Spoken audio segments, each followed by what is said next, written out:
mais de 450 mil presos, o Brasil é o quarto país com a maior população prisional do mundo, depois dos Estados Unidos, China e Rússia. Como mudar essa realidade? Qual é o papel das penas e medidas alternativas? Como é a experiência de Minas Gerais? Esses são os principais temas de hoje do Pensamento Jurídico, uma produção da Associação dos Magistrados Mineiros, a AMAGES. Para falar sobre o assunto, nós vamos conversar com o desembargador Herbert Carneiro, da 4ª Câmara Criminal do Tribunal de Justiça de Minas Gerais. Dr. Herbert é magistrado há 18 anos e já passou por 3 comarcas, Almenara, Caratinga e Belo Horizonte, e outras várias como substituto.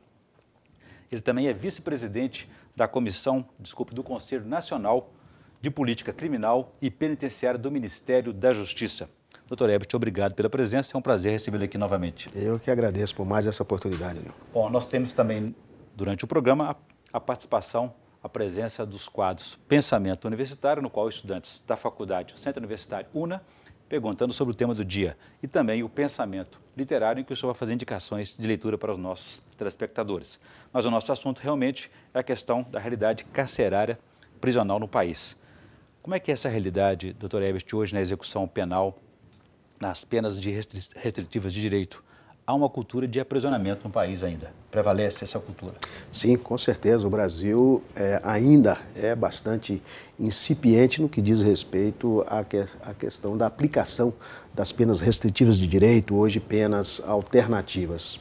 Embora nós tenhamos que registrar que temos hoje no sistema prisional aproximadamente 476 mil presos, mas temos também 600 mil cidadãos cumprindo penas restritivas de direito. A evolução passou pela primeira vez, ultrapassou as penas alternativas, as penas tradicionais. Exatamente no ano de 2009, agora início de 2010, foi feito esse registro em face de uma estrutura criada. Isso importa em criação de varas especializadas, em equipes técnicas de monitoramento e até mesmo numa cultura dos próprios operadores do direito com relação à credibilidade do cumprimento das penas alternativas. Então o Brasil está, sim, num ciclo evolutivo de cumprimento das penas alternativas, mas nós podemos avançar muito mais ainda, nos igualando a países europeus, como a Inglaterra, que aplica em quantidade de 85% da criminalidade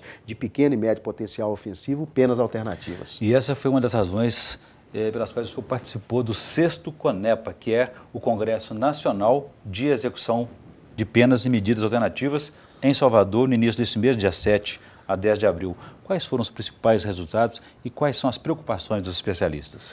Bem, primeiro, uma constatação, é preciso de registrar que o Brasil está passando por um momento de fundamental importância. Nós sediamos o Brasil, no caso, o 6º CONEPA, Salvador particularmente. Aliás, internacional, o 6º CONEPA, né? Exatamente, o Congresso Nacional, o Congresso Nacional de Penas Alternativas, como um precursor, um movimento precedente ao que está acontecendo essa semana. Amanhã mesmo eu estarei participando desse movimento em Salvador. Está acontecendo em Salvador o Congresso Internacional da ONU, com foco na questão da prevenção da criminalidade e de aprimoramento da justiça criminal. Nesse Congresso Internacional será discutido de uma maneira muito enfática a questão das penas alternativas.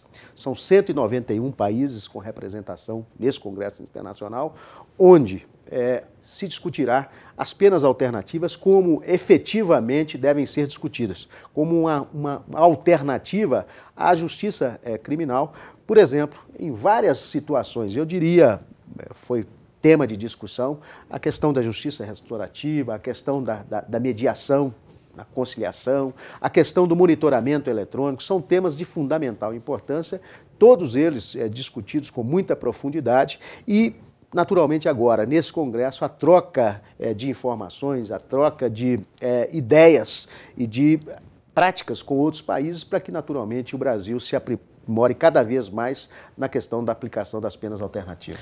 Doutor Herbert, o senhor, enquanto defensor e especialista no assunto, eu gostaria que o senhor explicasse para a gente como é que se caracteriza a pena alternativa, a medida alternativa e por que elas são mais eficazes do que as penas tradicionais. Primeiro, é preciso de ter claro de que penas alternativas só se aplicam no Brasil em 2 situações. Você tem dos chamados crimes de pequeno potencial ofensivo, aqueles que têm pena até 2 anos, são considerados crimes leves, que o próprio legislador já diz, para esses crimes é possível o cidadão sendo primário, não sendo reincidente, não sendo a condenação naturalmente por crime cometido com grave violência ou ameaça contra a pessoa. Nesse caso, o cidadão pode fazer até lá no juizado especial uma transação penal e se sujeitar, por exemplo, à prestação de serviço à comunidade como uma alternativa penal para que ele não fique preso numa cadeia. Esse é um primeiro estágio. Depois nós temos os chamados crimes de médio potencial ofensivo, de 2 a 4 anos de pena.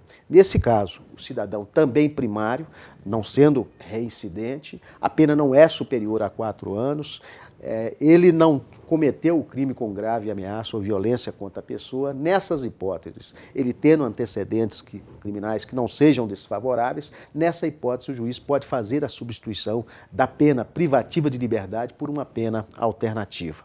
Então aí o juiz vai naturalmente escolher qual a pena que mais se adapta à situação daquele cidadão. E essa eficiência dela está no fato de não transferir, não colocar esse condenado por um crime, digamos, menos grave, com aqueles de alta periculosidade. Exatamente, Orion. A experiência que eu tenho, por exemplo, já vivenciei isso em outras épocas, um cidadão às vezes condenado por um crime de lesão corporal de 6, 7 meses, que não teve a pena substituída, até mesmo porque não havia essa cultura que há hoje das penas alternativas, esse cidadão foi para uma cadeia pública.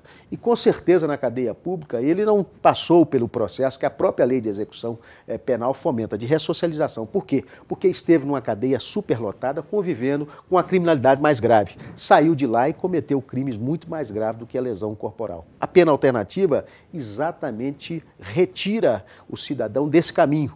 Põe o cidadão, como eu disse, por exemplo, numa prestação de serviço à comunidade, a refletir a conduta criminosa praticada, com o apoio de uma equipe multidisciplinar, com uma fiscalização bem feita, a possibilidade, por exemplo, dele ser encaminhado para uma clínica, para vários agentes parceiros nessa rede social que é formada para cumprimento da pena, ele reflete, naturalmente, vê que o crime não vale a pena e, naturalmente, não pratica a criminalidade mais grave. A vantagem das penas alternativas, entre as várias outras que ela tem, é exatamente de possibilitar ao cidadão esse cumprimento da pena sem sair do seu contexto social, sem sair do seu contexto familiar, sem sair do seu contexto de trabalho. Portanto, ele reflete sobre isso e vê que, eu repito, que o crime não vale a pena. Ok. Doutor Hélio, vou fazer um pequeno intervalo. Gostaria que no próximo bloco a gente voltasse um pouco mais para discutir essas vantagens para o condenado, na questão da aplicação das penas alternativas e também para o Estado.